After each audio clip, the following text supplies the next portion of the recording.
அனைவருக்கும் வணக்கம். இன்னைக்கு one of the most special and powerful day பத்தி பேச போறோம். அது என்னன்னா பங்குனி உத்திரம். இந்த நாள் எதுக்கு ஸ்பெஷல் தெரியுமா?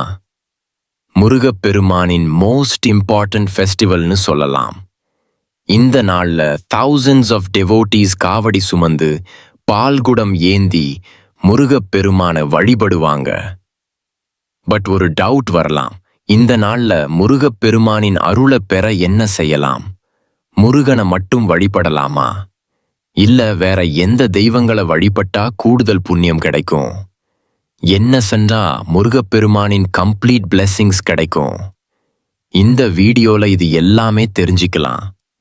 முருகப்பெருமானின் அருளை பெற நீங்க எந்த புண்ணிய காரியங்களை செய்யணும்? அதோட சிக்னிஃபிகன்ஸ் என்ன? இந்த வீடியோவை முழுமையாக பார்க்க மறந்துடாதீங்க. லைக், ஷேர் அண்ட் சப்ஸ்கிரைப் பண்ணிடுங்க. வெற்றிவேல் முருகனுக்கு அரோகரா. இந்த டிவைன் இன்ஃபர்மேஷன் உங்க லைஃப்ல நல்ல மாற்றம் கொண்டு வரும். So don't miss it. Panguni உத்திரம்னா என்னன்னு பார்க்கலாம். பங்குனி மாதத்தில் வரும் மிக முக்கியமான விரத நாள் பங்குனி உத்திரம் ஆகும். அதாவது பங்குனி மாதத்தில் வரும் பௌர்ணமியும் உத்திரம் நட்சத்திரமும் இணையும் நாளையே பங்குனி உத்திரமாக கொண்டாடுகிறோம். பல தெய்வீக திருமணங்கள் நடைபெற்ற நாளாக பங்குனி உத்திரம் கருதப்பட்டாலும் இது தமிழ் கடவுளான முருகப்பெருமானுக்குரிய நாளாக முக்கிய விரத நாளாக கருதப்படுகிறது. இந்த நாளில் விரதம் இருந்து முருகப்பெருமானை வழிபடுவதால் திருமணம் உள்ளிட்ட மங்கள நிகழ்வுகள் நடைபெறுவதில் இருக்கும் தடைகள் அனைத்தும் நீங்கும் என்பது ஐதீகம். பங்குனி உத்திரம் சிறப்புகள் என்னன்னு பார்க்கலாம். சிவன் பார்வதி, மீனாட்சி சுந்தரேஸ்வரர், ஸ்ரீராமர், சீதா, முருகன், தெய்வானை ஆகியோரின் திருமணங்கள் பங்குனி உத்திர நாளில்தான் நடைபெற்றதாக புராணங்கள் சொல்கின்றன. அதேபோல் ஆண்டாள், ரங்கநாதருடன் ஐக்கியமான தினமும் பங்குனி உத்திர திருநாளில்தான் என சொல்லப்படுகிறது. அதனால் இந்த நாளில் எந்த தெய்வத்தை வழிபட்டாலும் அவர்களுடைய திருமண வாழ்க்கை மகிழ்ச்சியாக அமையும். திருமணமானவர்களும் இந்த நாளில் விரதம் இருந்து வழிபடலாம். இந்த ஆண்டு பங்குனி உத்திரம் எப்போது என்று பார்க்கலாம்.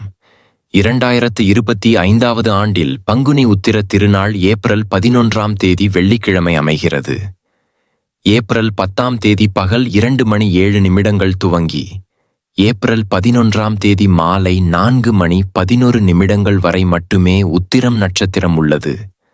ஆனால் ஏப்ரல் 12 காலை 4:13 துவங்கி ஏப்ரல் 13 காலை 6:03 வரை மட்டுமே பௌர்ணமி திதி உள்ளது.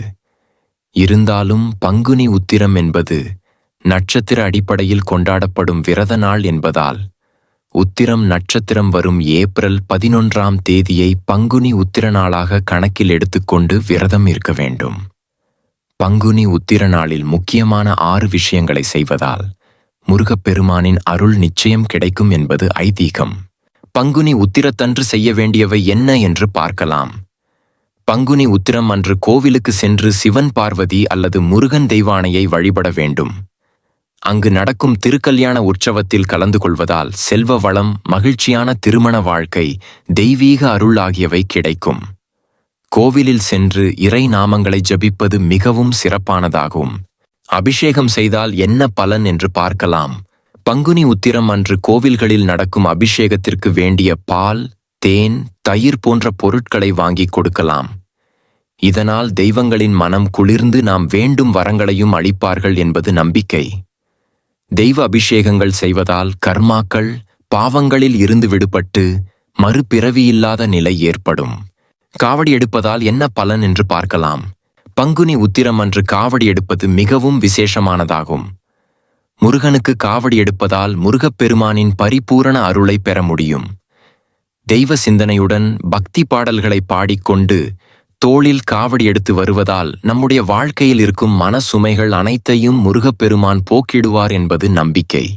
விரதம் கடைபிடித்தால் என்ன பலன் என்று பார்க்கலாம்.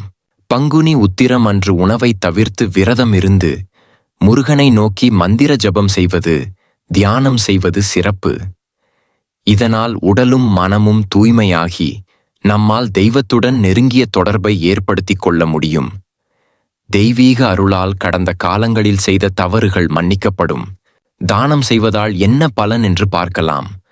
பங்குனி உத்திரம் அன்று கோவில்களில் நடக்கும் பூஜைகளுக்கு பூ, பழங்கள், தேங்காய், விளக்கு ஆகியவற்றை வாங்கி கொடுக்கலாம். இது இறைவனை சரணடைவதை குறிப்பதாகும். அதேபோல் ஏழைகளுக்கு உணவு, உடை, தேவையான பண உதவி ஆகியவற்றை செய்யலாம். இதனால் நம்முடைய கெட்ட கர்மாக்கள் குறையும். மந்திர ஜபம் செய்வதால் என்ன பலன் என்று பார்க்கலாம். இந்த நாளில் மந்திர ஜபங்கள் செய்வது, புனித நூல்களை வாசிப்பது, தெய்வீக கதைகளை கேட்பதும் புண்ணியமான பலன்களை தரும். குறிப்பாக திருப்பாவை, திருவெம்பாவை, கந்த புராணம் உள்ளிட்ட தெய்வீக நூல்களை படிக்கலாம். குறிப்பிட்ட எண்ணிக்கையில் குறிப்பிட்ட தெய்வத்திற்குரிய மந்திரங்களை ஜெபிக்கலாம். இந்த தகவல் பயனுள்ளதாக இருந்தால் லைக் செய்யவும், சப்ஸ்கிரைப் செய்யவும். நன்றி.